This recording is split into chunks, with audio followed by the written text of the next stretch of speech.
7 macam perkara yang merusak akidah dan keimanan, merusak amal perbuatan yang sudah kita kerjakan, merusak sendi-sendi kehidupan sosial, pendek kata merusak segala hal di dalam kehidupan kita. Jauhilah olehmu 7 macam perkara yang merusak. Yang pertama, asyirku billah, menyekutukan Allah subhanahu wa ta'ala. Agama dimulai dari keyakinan, maka kehancuran agama selalu dimulai dari kehancuran keyakinan, iman atau akidah yang dimiliki oleh seseorang. Dan untuk menghancurkan nilai-nilai iman yang kita miliki ini, orang rasanya tidak akan menghantam kita dengan peluru kendali. Orang tidak akan mengirimkan nuklir ke sini. Orang tidak juga akan mengirimkan satuan militernya ke sini. Untuk menghancurkan nilai-nilai iman, dibanjiri kita dengan paham-paham yang merusak dan mendangkalkan akidah.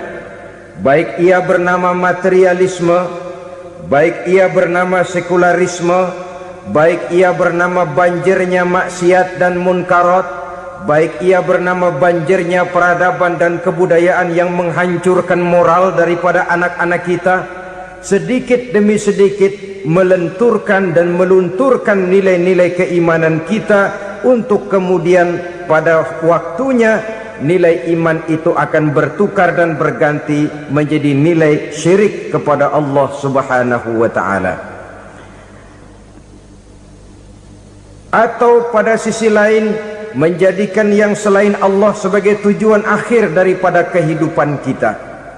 Sedangkan kita sama-sama maklum bahwa di dalam pandangan agama Islam, dosa yang tidak berampun, dosa yang terbesar, termasuk dalam kategori bapak moyangnya dosa, tidak lain adalah syirik, yakni menyekutukan Allah subhanahu wa ta'ala. Pola penghancuran iman ini memang berstrategi. Ditawarkan kita kepada paham materialisme, paham kebendaan, di mana otak menempati urutan sebagai ranking pertama, Tuhan jatuh pada urutan kedua. Lalu menyusul kepada paham sekularisme, Allah dipisahkan dari seluruh kegiatan hidup ini, untuk pada gilirannya menjadikan yang selain Allah sebagai tujuan akhir daripada seluruh kegiatan hidup kita. Oleh karenanya, kewajiban menjaga nilai-nilai iman ini merupakan kewajiban yang mulia tetapi berat, tidak hanya untuk kita, tetapi juga bagaimana mewariskannya kepada anak-anak kita, generasi yang akan datang. Orang-orang tua bijaksana yang diceritakan di dalam Al-Quran, kalau sudah berpikir tentang anak-anaknya, pertanyaan yang paling mereka risaukan ialah, ma ta'buduna min ba'di. Anakku, kalau pada satu saat aku, ayahmu sudah tidak ada lagi di dunia ini, meninggalkan kamu semua, ma ta'buduna min ba'di, apa yang akan kamu sembah nak? Jikalau sekarang ayahmu masih mau ke masjid, masih mau melakukan rukuk dan sujud, masih beribadah menyembah Allah subhanahu wa ta'ala, kalau orang tuamu sudah tidak ada, ma ta'buduna min ba'di, masihkah engkau mau datang ke masjid? Masihkah engkau mau rukuk dan sujud? Masihkah engkau mau menyembah Allah subhanahu wa ta'ala? Pertanyaan ini yang dipikirkan oleh Nabi Yakub kepada putra-putranya. Pertanyaan ini yang diteruskan oleh Nabi Ibrahim kepada anak-anaknya. Pertanyaan ini yang diwariskan oleh generasi ulama'us salafus saleh kepada para generasi berikutnya. Bagaimana kita generasi sekarang? Kita orang-orang tua sekarang bukan berfikir ma ta'buduna min ba'di, malah yang kita fikirkan ma ta'kuluna min ba'di. Kalau bapak tidak ada nanti kamu makan apa nak? Perkara kamu nyembah apa? Urusan nomor 18. Yang penting kamu nanti hidup bisa makan, nak. Maka kita sibuk mewariskan harta kepada anak-anak kita. Kita sibuk mewariskan kebun dan tanah kepada anak-anak kita. Kita sibuk mewariskan pabrik kepada anak-anak kita, sementara kita lupa mewariskan intan yang paling mahal, mewariskan mutiara yang paling berharga, yaitu nilai iman kepada Allah Subhanahu wa ta'ala. Alangkah baiknya apabila warisan harta, warisan tanah dan kebun, warisan rumah dan pabrik didasari lebih dahulu dengan mewariskan nilai iman kepada Allah Subhanahu wa ta'ala. Sebagai orang-orang tua, kita boleh bersedih kalau anak kita tidak mengerti komputer. Kita boleh bersedih kalau anak kita tidak mengerti matematika. Kita boleh bersedih kalau anak kita tidak mengerti bahasa Inggris. Tapi sewajarnya lebih bersedihlah kita orang tua jikalau mempunyai anak yang tidak kenal Allah sebagai Tuhannya, yang kemudian tidak mau rukuk dan sujud kepada Allah Tuhannya. Itulah kemalangan yang paling malang bila kita meninggalkan generasi yang tidak bertauhid kepada Allah Subhanahu wa ta'ala. Betapapun anak kita tidak ngerti komputer, saudara, paling-paling kerugiannya cuma kerugian dunia. Masuk dia ke alam barzakh, munkar nakir tidak akan sempat tanya kau belajar komputer apa tidak. Kumpul dia di padang mahsyar, malaikat juga tidak akan tanya matematikamu nilainya berapa. Yang ditanya kau kenal Allah, kau rukuk dan sujud kepadanya, kau pernah datang ke masjid. Oleh karena itu sekali lagi, menjaga nilai iman tidak hanya untuk kita, tetapi juga mewariskannya kepada anak-anak kita, generasi yang akan datang. Sungguh kemalangan yang paling besar apabila kita meninggalkan anak-anak kita, mereka kita tinggalkan lemah ekonominya, itu tidak baik. Mereka kita tinggalkan lemah otaknya, itu pun akan membuat mereka tertinggal oleh yang lain. Tapi yang paling celaka, jikalau kita tinggalkan mereka dalam kondisi lemah imannya, rapuh akidahnya, tidak baik dan tidak betul keyakinan hidupnya. Oleh karena itu Nabi berpesan, jauhilah 7 perkara yang merusak. Yang pertama, syirik kepada Allah Subhanahu wa ta'ala, menyekutukan Allah baik dalam ucapan, dalam keyakinan ataupun dalam perbuatan. Ini perkara pertama yang termasuk 7 perusak besar di dalam kehidupan. Kalau sudah jatuh kita ke lembah syirik, bagaimanapun banyak kebaikan yang kita kerjakan, berjiwa sosial, bertangan pemurah, gemar menolong orang lain, kalau memang dasarnya syirik, maka seluruh kebaikan kita akan hancur, tidak akan ada nilainya dalam pandangan Allah Subhanahu wa ta'ala.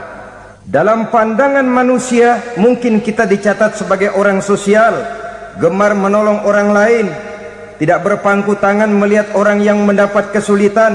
Tapi oleh karena dasarnya syirik, dasarnya tidak mentauhidkan Allah, maka seluruh nilai kebaikan yang kita kerjakan tidak akan ada nilainya dalam pandangan Allah Subhanahu wa ta'ala. Maka jagalah iman kita jangan sampai dihinggapi penyakit syirik yang bagaimana kecilnya sekalipun.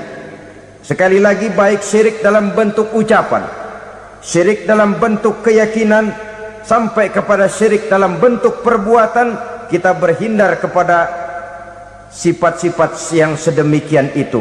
Karena apa?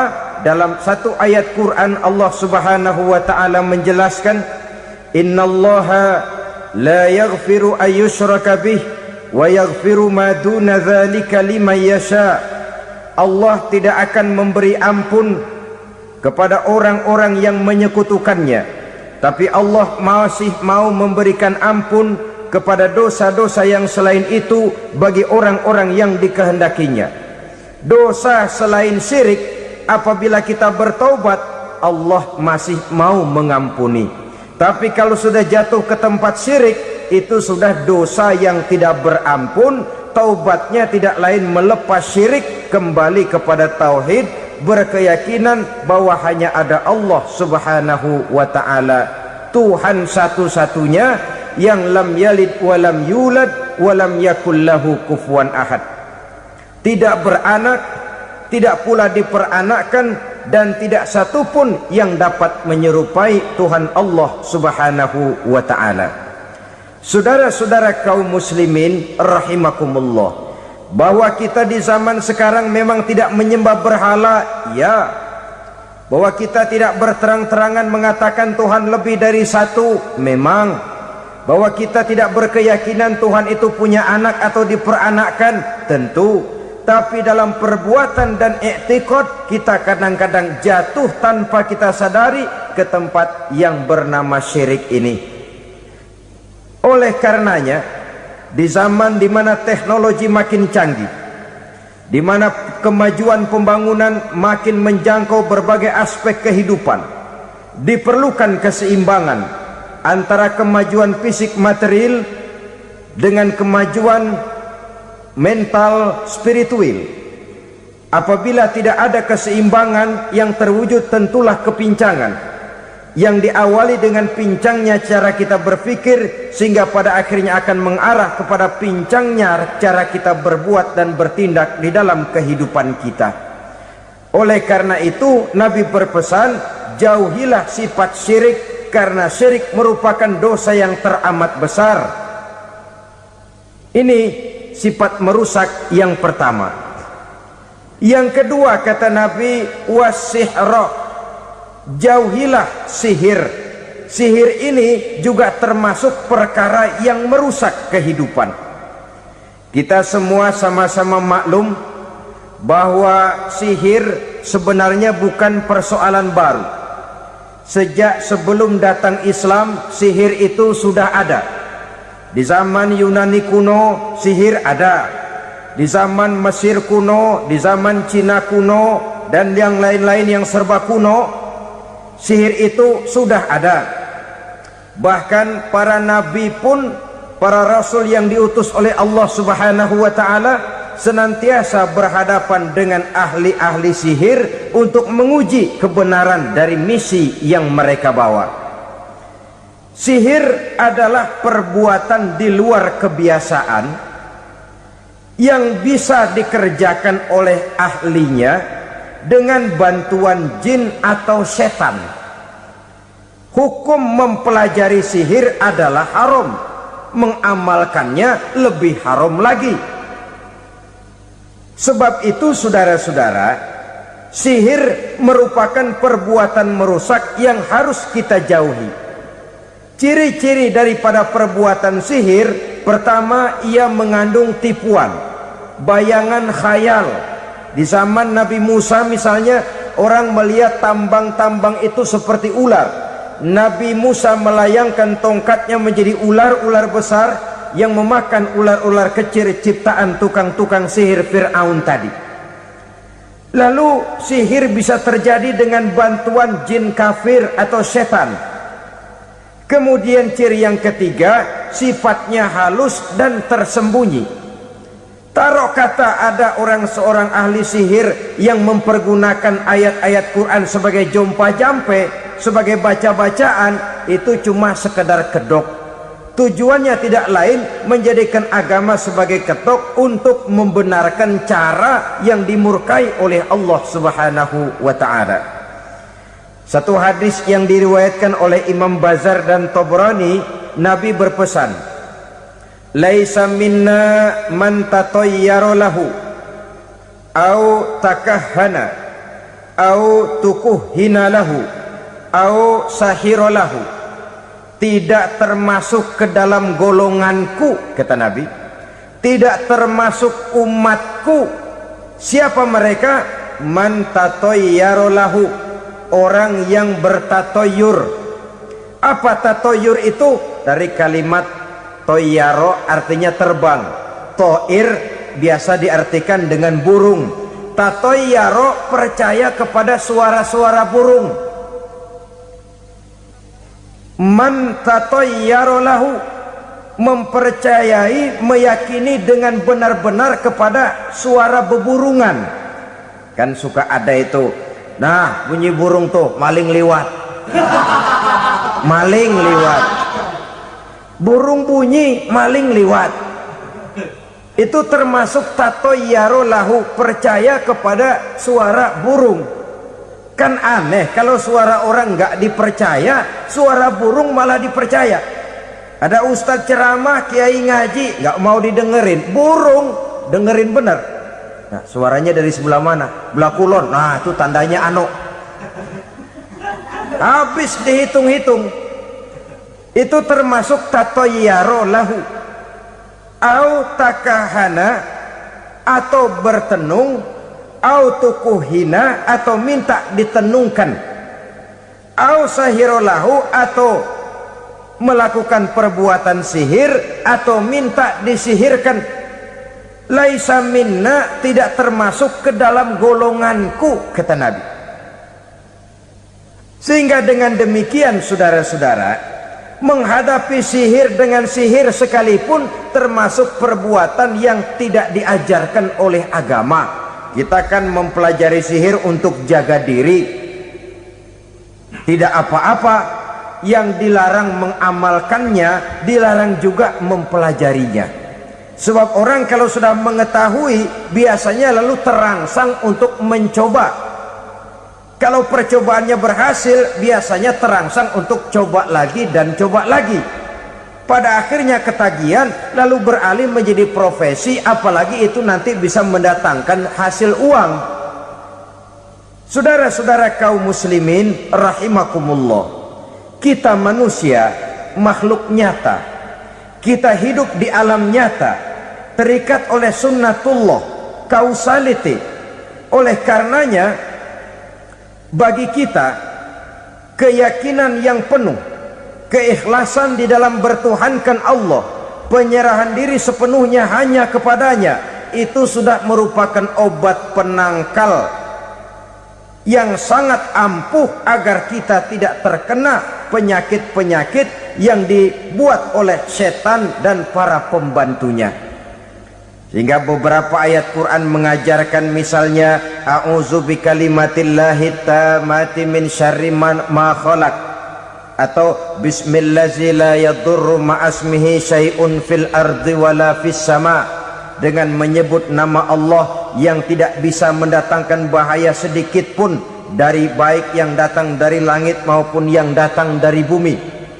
Jiwa yang kosong dari keyakinan yang penuh kepada Allah, jiwa yang penuh was-was dan ragu-ragu, itu yang mudah terserang oleh penyakit-penyakit yang dikerjakan oleh para tukang-tukang sihir, yaitu oleh setan dan seluruh para pembantunya. Kemudian hadis kedua yang diriwayatkan oleh Imam Ibnu Hibban, Nabi bersabda, la yadkhulul jannata mudminu khamrin wala mu'minu bisihrin wala qati'u rahmin. Tidak masuk surga.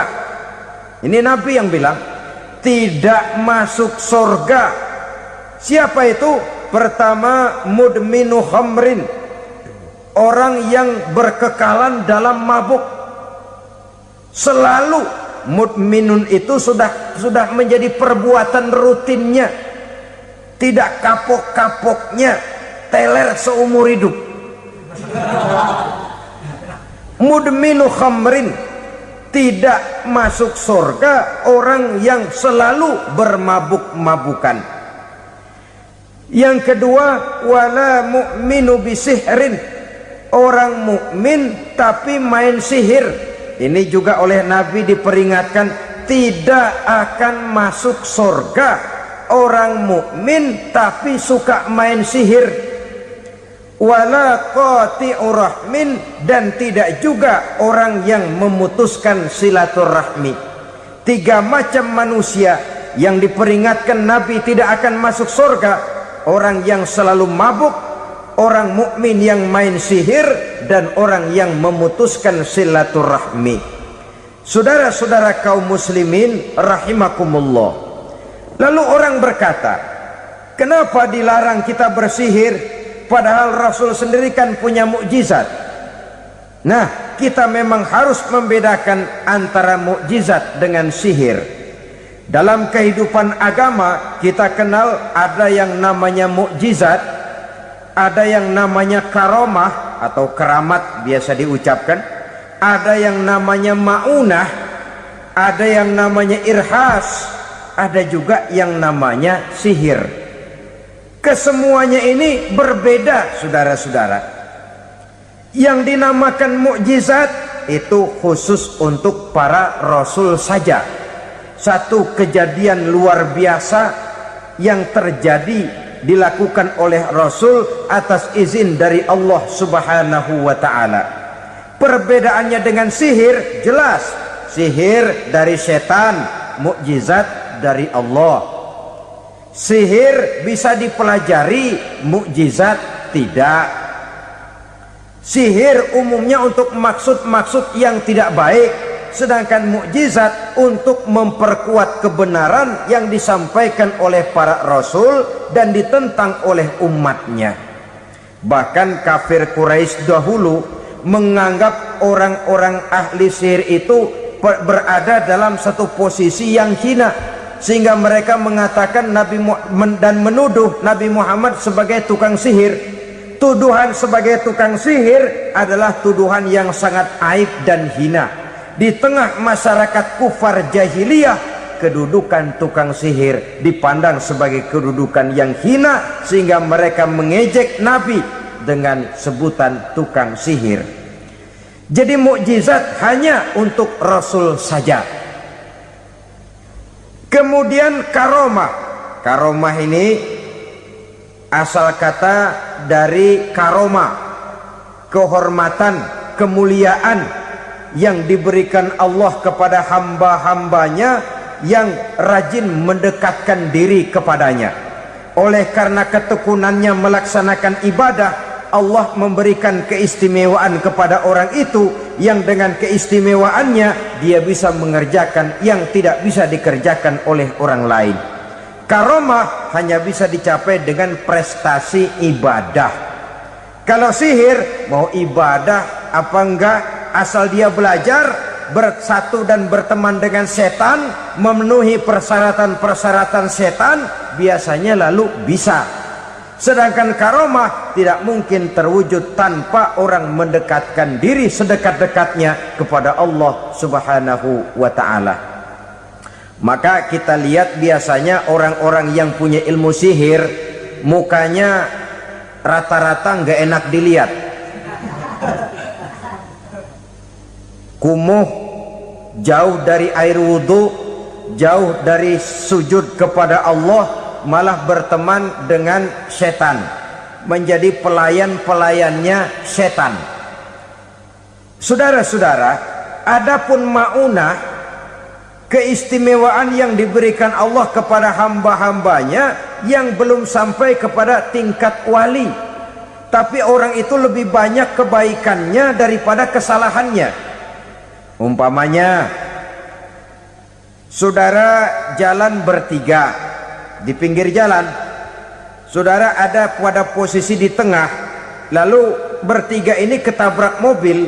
Menurut perhitungan saudara mati lebih dahulu, tapi terjadi hal yang aneh, dua teman saudara mati, saudara malah cuma luka dan lecet sedikit saja. Apa itu? Kalau kita lebih banyak kebaikannya daripada kesalahannya, itu yang dinamakan maunah, pertolongan yang diberikan Allah kepada hamba-hambanya yang lebih banyak kebaikannya daripada kesalahannya. Sedangkan yang dinamakan irhas, kejadian luar biasa pada diri seseorang pada waktu dia masih kecil, yang menunjukkan tanda-tanda keistimewaannya. Itu umumnya pada para nabi pada usia kecilnya sudah ada irhas, tanda-tanda istimewa. Jelas baik mukjizat, karomah, maunah maupun irhas berbeda dengan sihir. Sihir ini jelas saja merupakan bantuan dan persekutuan antara manusia dengan setan.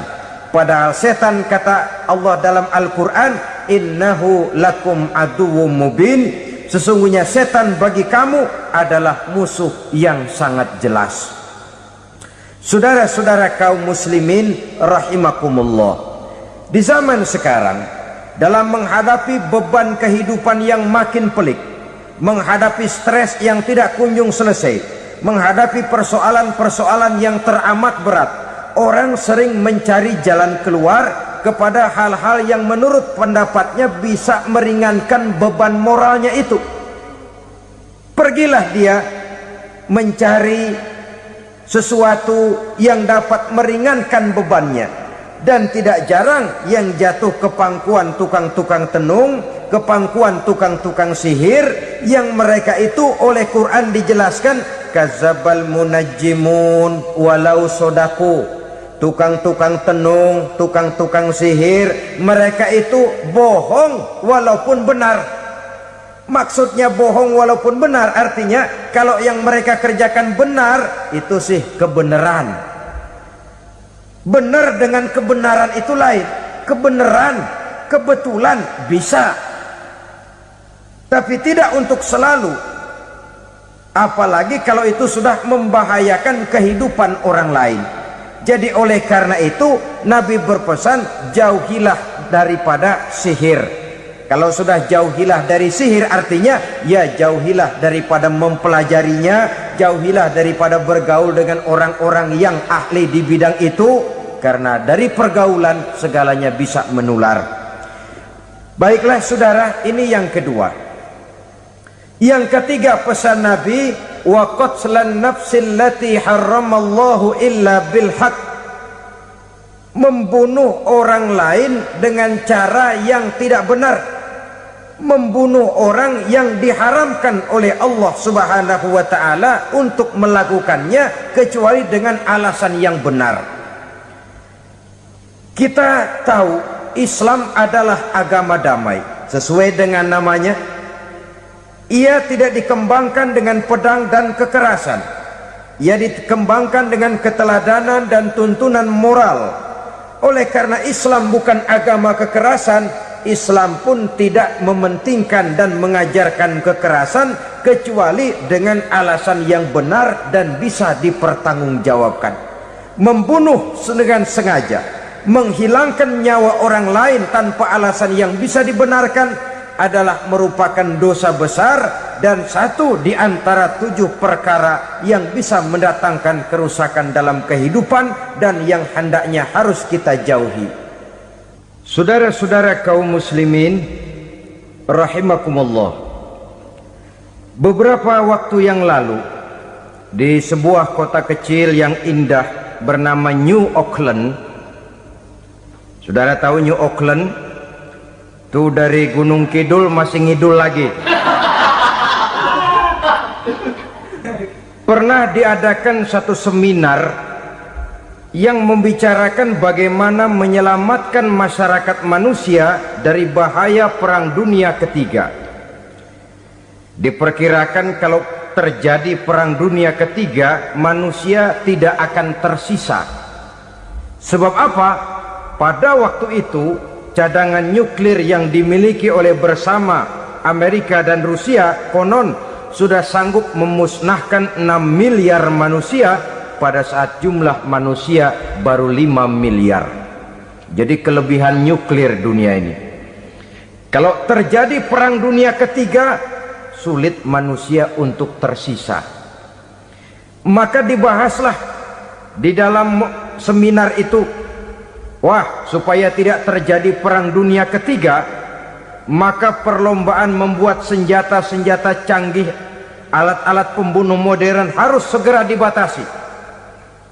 Dibahas, tidak mungkin kita membatasi perlombaan membuat senjata. Kenapa? Makin maju ilmu dan teknologi, makin canggih senjata yang ditemukan. Atom sudah meningkat menjadi nuklir, nuklir sudah meningkat menjadi neutron, dan kita tahu bom yang bernama neutron ini bom yang cukup membunuh tanpa perlu merusak. Artinya kalau dia diledakkan di kota kita ini, bangunan utuh, jembatan tidak ambruk, rumah-rumah tetap berdiri, tapi semua yang bernama hidup mati. Itu katanya lebih sopan dari bom atom. Sebab kalau si atom ini sudah membunuh, merusak pula. Neutron cukup membunuh saja tanpa perlu merusak. Jadi majunya senjata-senjata teknologi sebagai akibat yang logis dari kemajuan ilmu pengetahuan ini tidak bisa kita batasi. Dan memang sebenarnya yang bahaya bukan senjatanya, tapi manusia yang mengendalikan senjata itu. Mereka kembali kepada prinsip the man behind the gun. Bukan senjatanya yang bahaya, tapi manusia yang mengendalikan senjata itu yang bahaya. Walaupun senjatanya modern, katakanlah model M16 umpamanya, kalau yang mengendalikannya orang beriman, insya Allah aman. Tapi biar megang cuma senapan angin, kalau yang megang orang brutal, ngeri kita deket-deket. Apalagi kalau memang bukan ahlinya menggunakan senjata, bisa ngeker kaki kena jidat.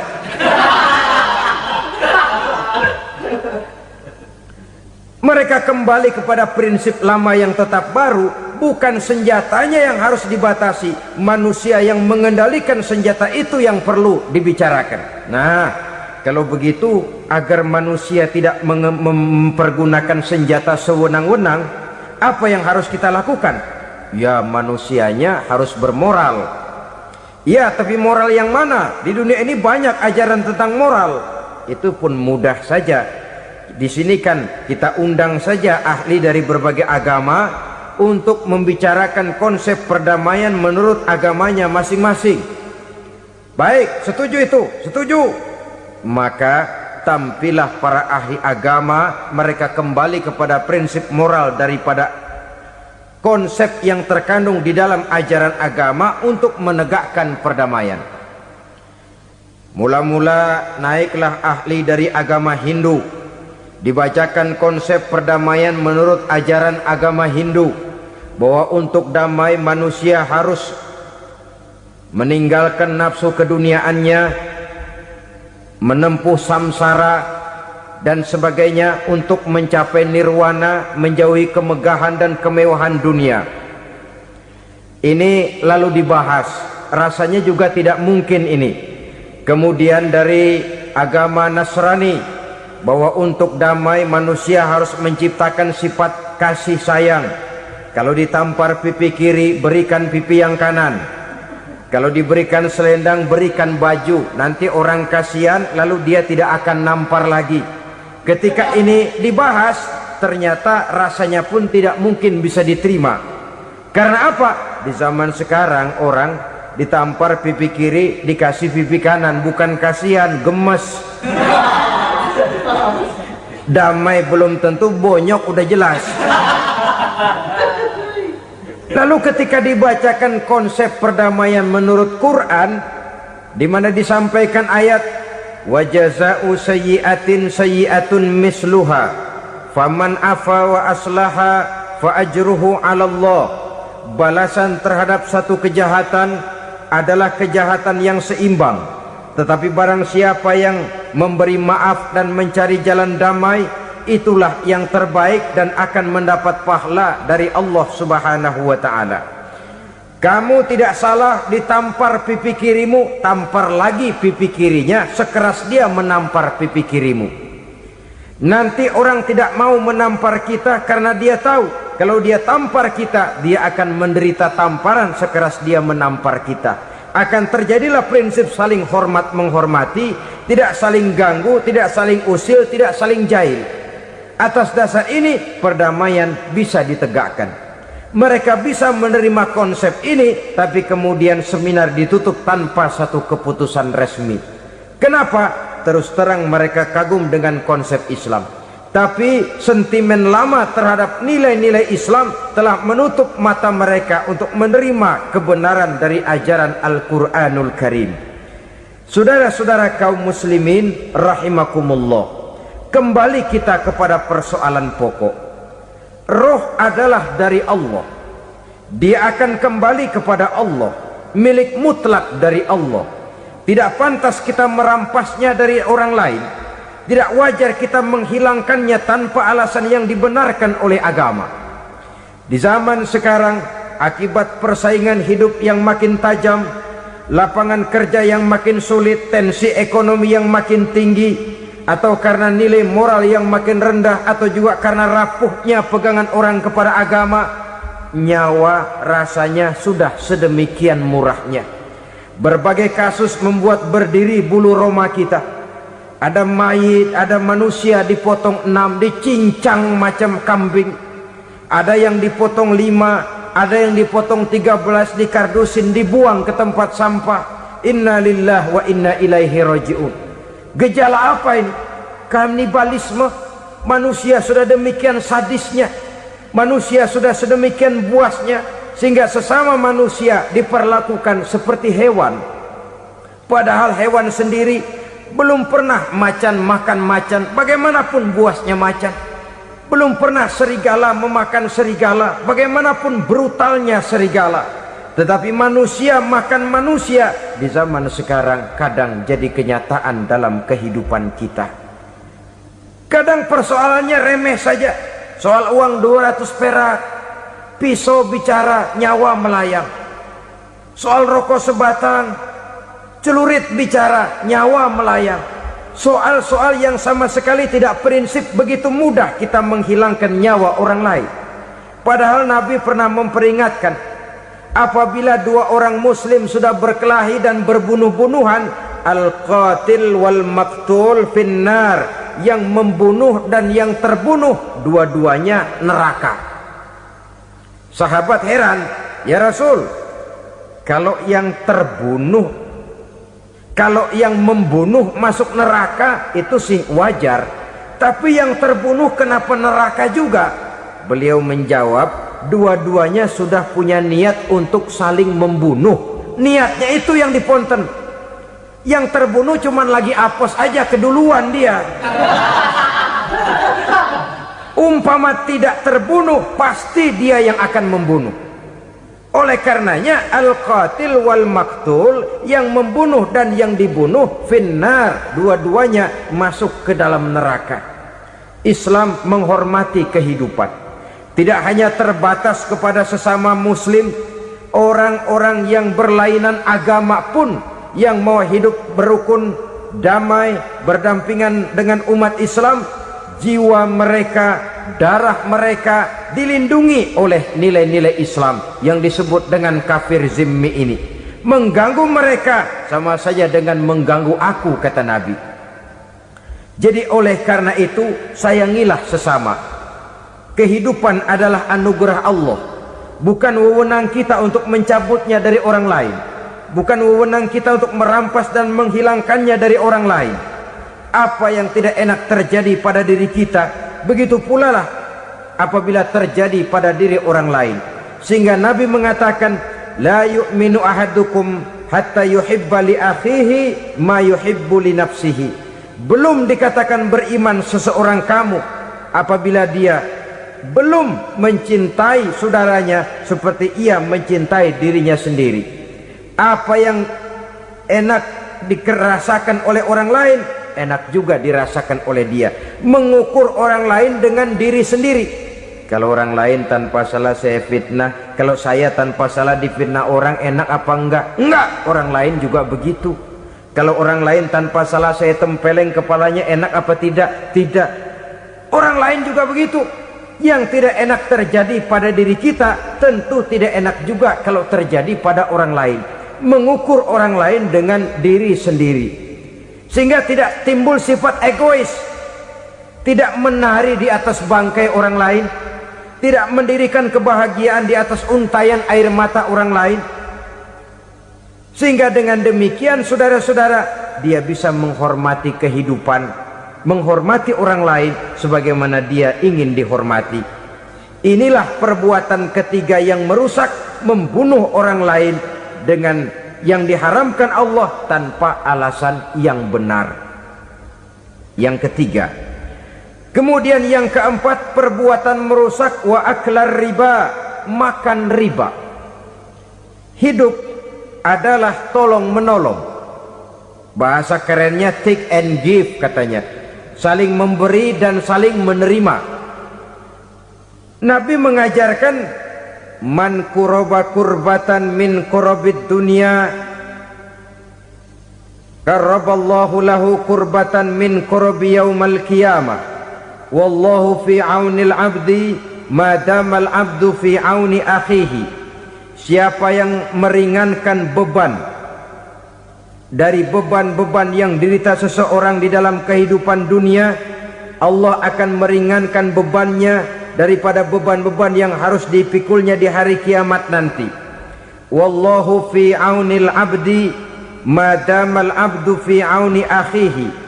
Allah senantiasa akan menolong seorang hamba selama hamba itu masih mau menolong saudaranya. Allah selalu akan menolong seorang hamba selama hamba itu masih mau menolong saudaranya. Apabila kita sudah berpangku tangan terhadap kesulitan orang lain, biasanya pun pada saat kita mendapat kesulitan, kita akan sulit juga memperoleh pertolongan. Nah, riba alias renten, kedoknya adalah menolong orang, tapi sama juga bulu buntutnya dilepas, palanya dicekek. Menolong orang pada akhirnya menjadi beban bagi seseorang, dan memang mencari orang-orang yang berada dalam posisi kesulitan, biasanya di daerah-daerah di mana musim paceklik, jadi lapangan kerja sulit, sedangkan urusan perut tidak bisa ditunda. Akhirnya orang terjebak ke dalam rentenir, ke dalam riba, ke dalam renten. Bunga berbunga, sehingga satu saat jumlah bunganya bisa lebih besar dari jumlah pinjaman pokoknya. Kemudian kalau juga ternyata tidak bisa dibayar, rumah jadi taruhan. Memang rumah satu-satunya, begitu rumah ditarik mulain camping. Bukankah pada akhirnya akan mewariskan kesengsaraan? Oleh karena itu, kepada kita berusahalah jangan berhubungan dengan rentenir, jangan makan renten dan riba. Kepada mereka yang melaksanakan riba, walaupun mendatangkan keuntungan materi, tapi percayalah, harta yang didapat dengan jalan riba tidak akan membawa keberkahan. Manakala tidak membawa keberkahan, dia tidak akan mendatangkan ketenangan di dalam kehidupan kita. Oleh karenanya, memakan harta riba termasuk perbuatan yang merusak sendi-sendi kehidupan sosial, merusak kehidupan orang lain, merusak kehidupan masyarakat, tetangga, pergaulan dan sebagainya. Yang kelima, wa akla malil yatim, memakan harta anak yatim dengan cara yang zalim. Nih, memang lezat. Anak yatim itu nggak tahu urusan apa-apa. Kita diamanahkan untuk mengurusinya. Kadang-kadang dibentuklah panitia penyantunan yatim piatu. Yatimnya mah tetap kelaparan, panitianya yang pada gendut.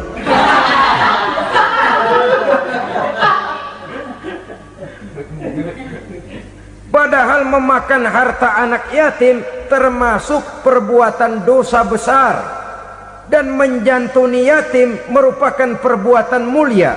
Nabi mengatakan, ana wa kafilul yatim kahataini yaumal qiyamah.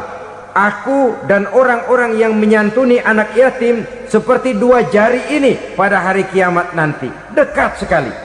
Jikalau ingin di hari akhir nanti dekat dengan Rasul, bersahabatlah dengan anak-anak yatim. Jadilah pengurus anak-anak yatim. Bangunlah panti-panti asuhan yatim. Pada saat bapak ibunya meninggal, kitalah yang menjadi orang tuanya. Bahkan sedemikian besar perhatian Islam terhadap anak-anak yatim ini, sehingga Quran memberikan peringatan, ara'aital ladzi yukadzibu biddin fadzalikal ladzi yad'ul yatim wa la yahuddu ala ta'amil miskin.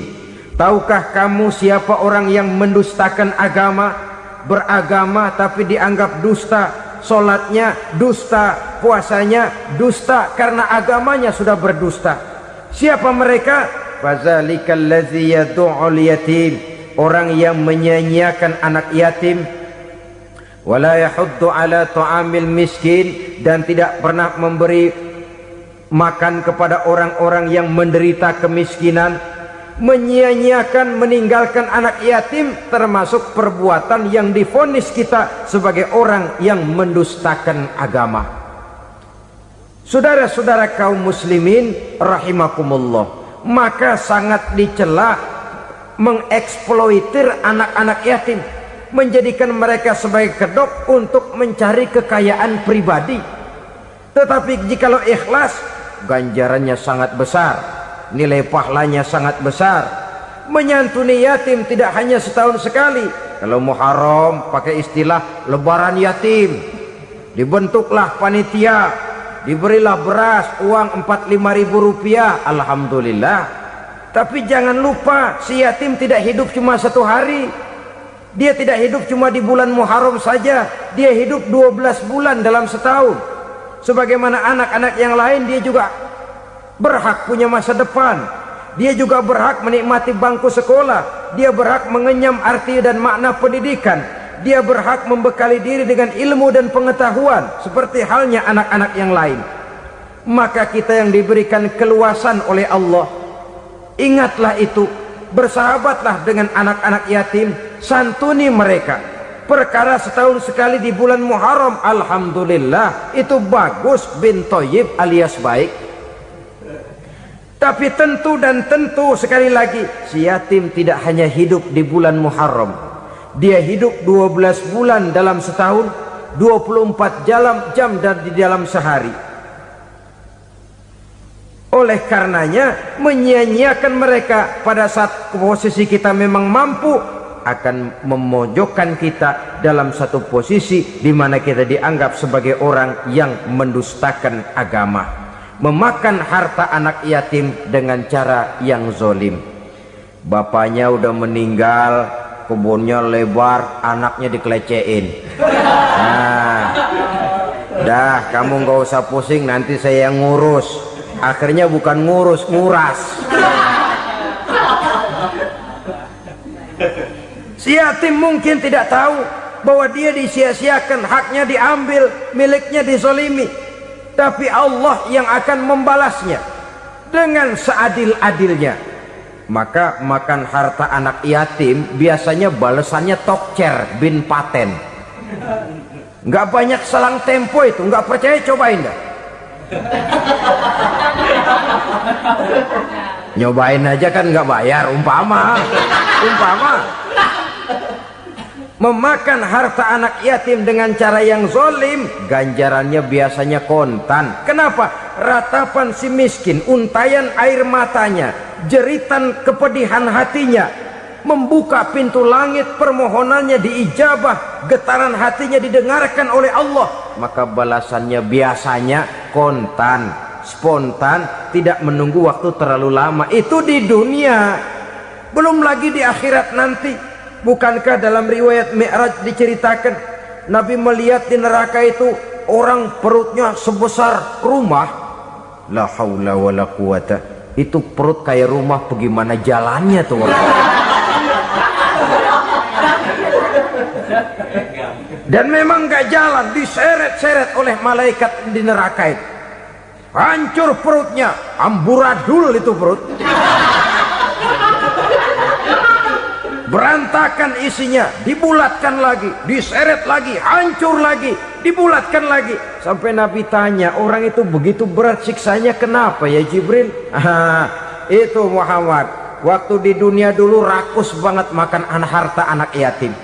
Begitu vonisnya, begitu menyedihkan nasibnya di akhirat. Tapi di dunia pun ketidakberkahan itu sudah membayangi kehidupannya. Oleh karena itu, kepada saudara-saudara yang mendapat titipan anak yatim, berbahagialah, karena semulia-mulia rumah adalah rumah yang di dalamnya ada anak yatim yang disantuni. Sehina-hina rumah adalah rumah di mana di dalamnya ada anak yatim yang disia-siakan. Begitu kata Nabi kita. Rumah yang paling mulia dalam pandangan Allah, rumah yang di dalamnya ada anak yatim yang disantuni. Rumah yang paling hina dalam pandangan Allah, rumah yang di dalamnya ada anak yatim yang nasibnya disia-siakan. Berbahagialah saudara apabila menjadi penyantun anak-anak yatim, pelindung mereka, sehingga mereka mempunyai masa depan sebagaimana anak-anak lainnya. Rasulullah sendiri sedemikian peka terhadap keadaan anak-anak yatim karena beliau sendiri memang mengalami umur 6 bulan dalam kandungan ibu, beliau sudah ditinggalkan oleh ayahnya. Pada saat berusia 6 tahun ibu sudah meninggal, yatim piatu dalam usia di mana beliau sedang perlu belas kasih seorang ibu dan pengertian seorang bapa. Kepekaan itu lalu timbul, bahkan kemudian sampai kepada beliau berkata, aku dan orang yang menyantuni anak yatim seperti jari tengah dan jari telunjuk di hari akhirat nanti. Sedemikian dekatnya. Baiklah ya, jadi yang kelima, memakan harta anak yatim. Jauhi, karena ini perbuatan yang merusak. Yang keenam, watawalli yaumaz zahfi, melarikan diri pada hari pertempuran. Apa ini? Khianat, tidak konsekuen dengan konsep perjuangan. Pada mulanya keras benar teriak berantas korupsi, ganyang korupsi, cuma karena belum dapat giliran. Begitu dia naik dapat kesempatan, korupsinya lebih edan dari yang diteriakinya. Ini termasuk tawalli yaumaz zahfi, berpaling pada hari peperangan. Di saat menghadapi musuh, kalau belum kelihatan musuh, teriaknya nyaring bener, jangan takut demi kebenaran sampai titik darah yang paling penghabisan. Musuh belum kelihatan. Begitu musuh sudah kelihatan, paling dulu lari ke belakang. Kalau diajak berjuang ada saja alasannya. Sehingga Quran memberikan peringatan kepada kita semua. Mengapa kamu ini berat? Kalau sudah diajak berjuang di jalan Allah, kakimu seperti terhunjam berakar di perut bumi.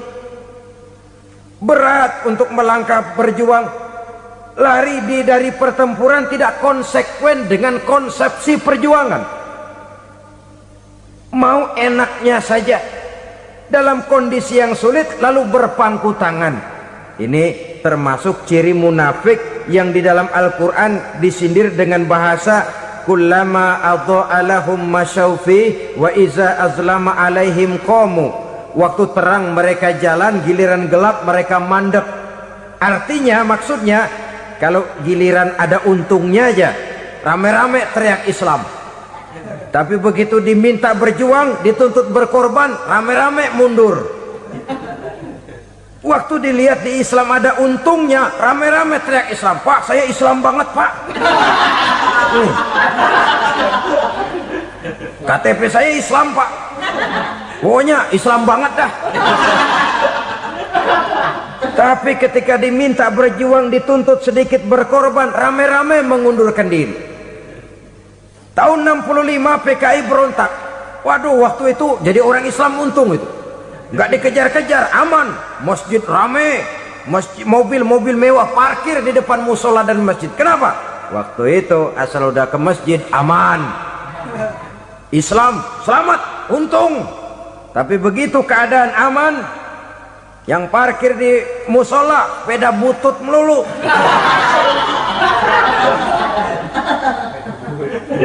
Waktu terang mereka jalan, waktu gelap mereka berhenti. Dikala di Islam ada untungnya, baru wah Islam bagus, Islam hebat. Tapi waktu dilihat ada kerugian, jangan bawa-bawa Islam dah.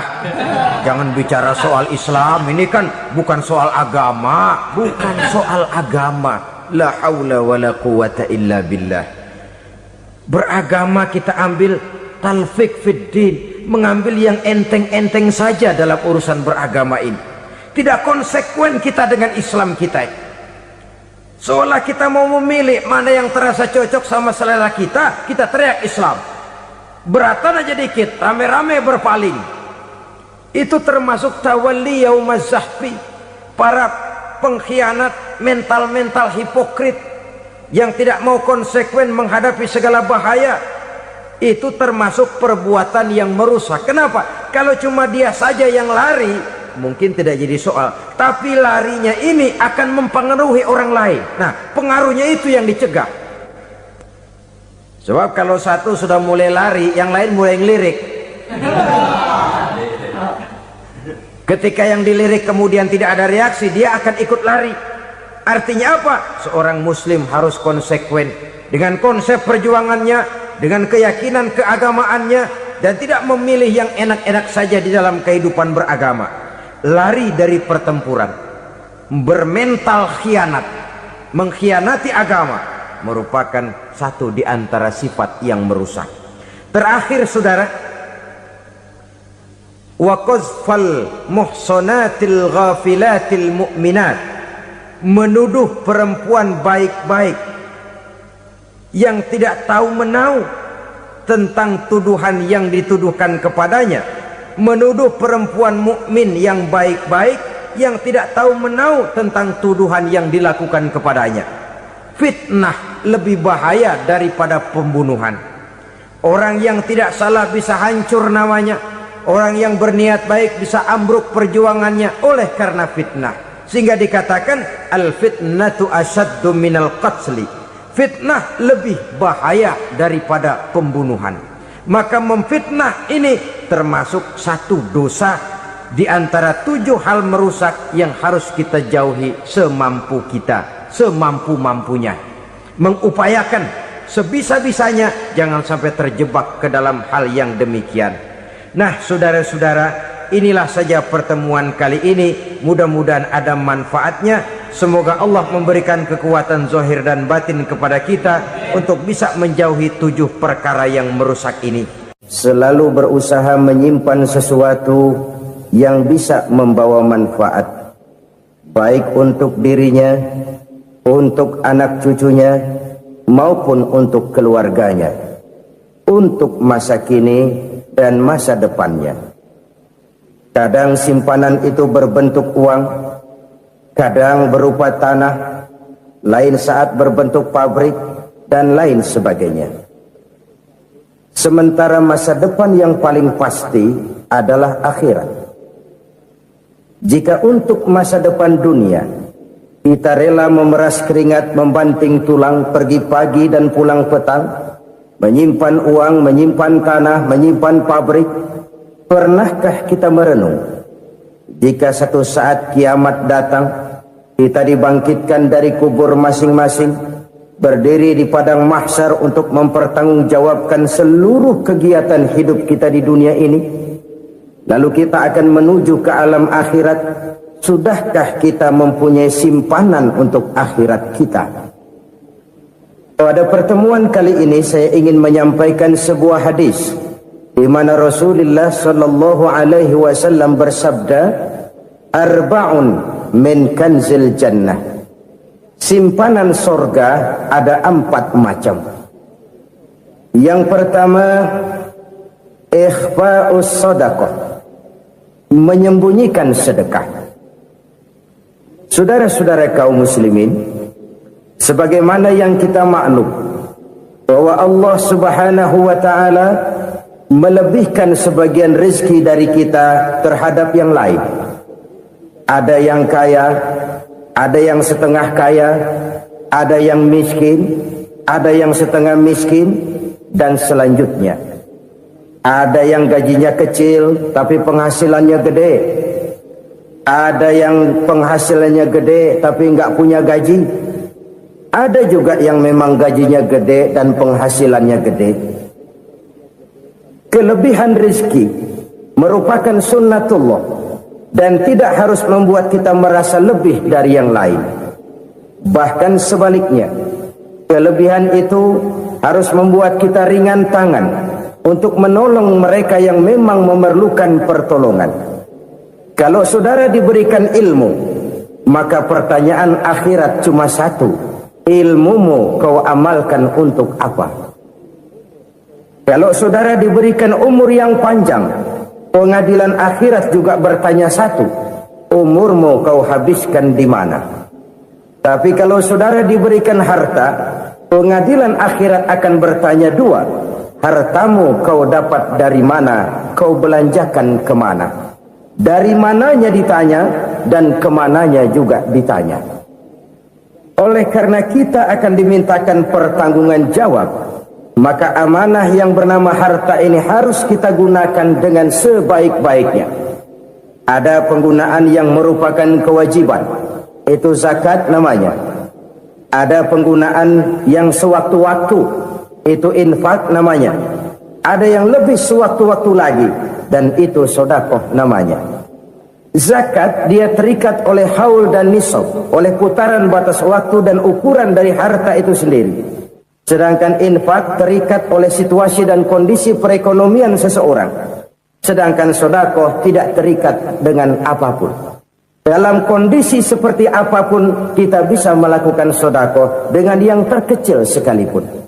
Sampai-sampai Rasulullah SAW mengajarkan, la tahkiranna minal ma'rufi syai'an walau an talqa akhaka biwajhin talik. Atau ada hadis, tabassumuka fi wajhi akhika laka sedekah. Senyumanmu kepada temanmu adalah sedekah. Jadi untuk melakukan sedekah tidak harus dalam berbentuk uang. Dengan ilmu kita bisa sedekah, dengan tenaga kita bisa bersedekah, dengan pikiran kita bisa bersedekah, bahkan senyum kepada teman itu pun sedekah. Jadi kalau sedekah dengan uang memang belum punya uang, nyengir aja banyakin. Itu asal pada tempatnya, jangan lalu ketemu tiang listrik cengengesan. Tentu tidak pada tempatnya dan tidak wajar. Nah, sedekah yang paling dicintai Allah adalah sedekah yang disembunyikan. Artinya jauh dari sifat riya. Kan kadang-kadang ada orang sedekah itu disebutkan namanya. Apa tidak bagus? Kalau memang niatnya ikhlas, ya bagus-bagus saja. Untuk memberikan sugesti kepada yang lain. Di Fulan bin Fulan nyumbang sekian, diumumkan. Boleh kalau niatnya untuk memberikan rangsangan kepada yang lain supaya dia menyumbang lebih besar dari orang tadi. Tapi kalau itu mendatangkan riya, maka sedekah yang paling dicintai Allah adalah sedekah yang disembunyikan. Tangan kiri saja tidak tahu apa yang diberikan oleh tangan kanan. Sedekah yang dilakukan dengan ikhlas akan merupakan perbendaharaan surga, tersembunyi dari pandangan orang lain, tidak seorang pun tahu.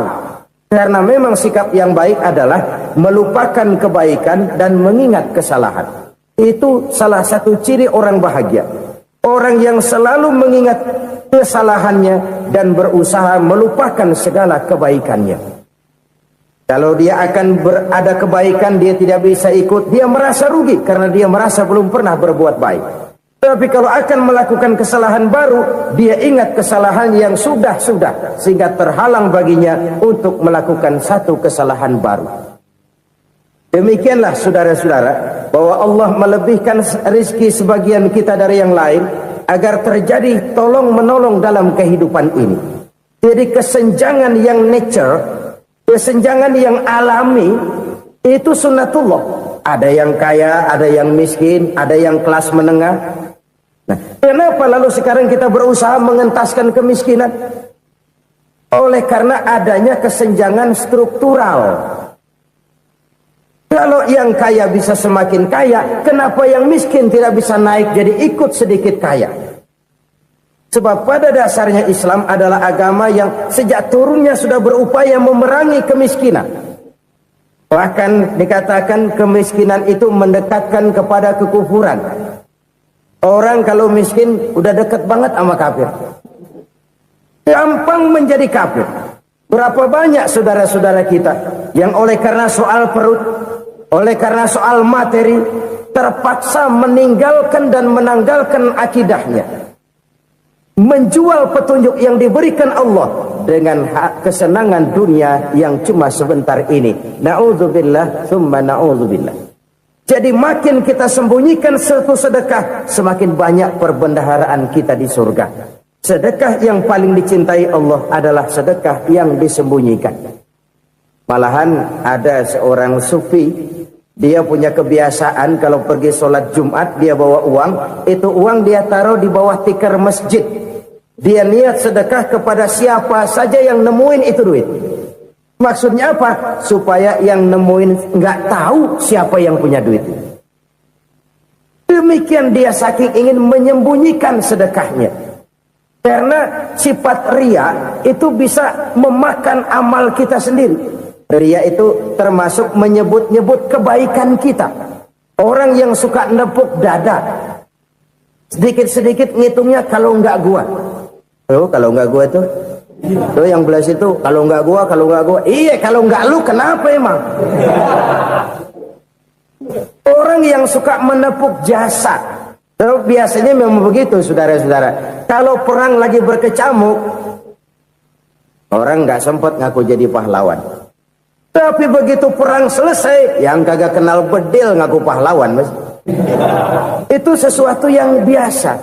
Oleh karenanya, orang-orang yang ikhlas dalam bersodako, disembunyikannya sodako itu, Allah cinta betul. Malahan ada hadis memberikan jaminan, inna sodaqatal mar'il muslimi tazidu fil umri wa tadfa'u mitatas su'i. Sesungguhnya sedekahnya seorang mukmin tazidu fil umri, bisa menambah umur panjang, wa tadfa'u mitatas su'i, dan menyelamatkan manusia dari mati secara su'ul khatimah. Jadi siapa yang kepengen panjang umur, banyaklah sedekah. Yang bosan hidup, pelit terus. Sedekah menambah panjang umur dan menyelamatkan manusia dari mati secara su'ul khatimah. Pak, katanya umur itu nggak bisa ditambah, nggak bisa dikurangin. Kapan? Kalau ajal sudah datang. Wa idza jaa ajaluhum la yastakhiruna sa'atan wa la yastaqdimun. Kalau ajal datang tidak bisa dimajukan, tidak bisa dimundurkan. Itu kalau ajal sudah datang. Tidak bisa lagi umur ditambah dikurangi, sudah datang. Tapi kalau belum datang, itu kan haknya Allah.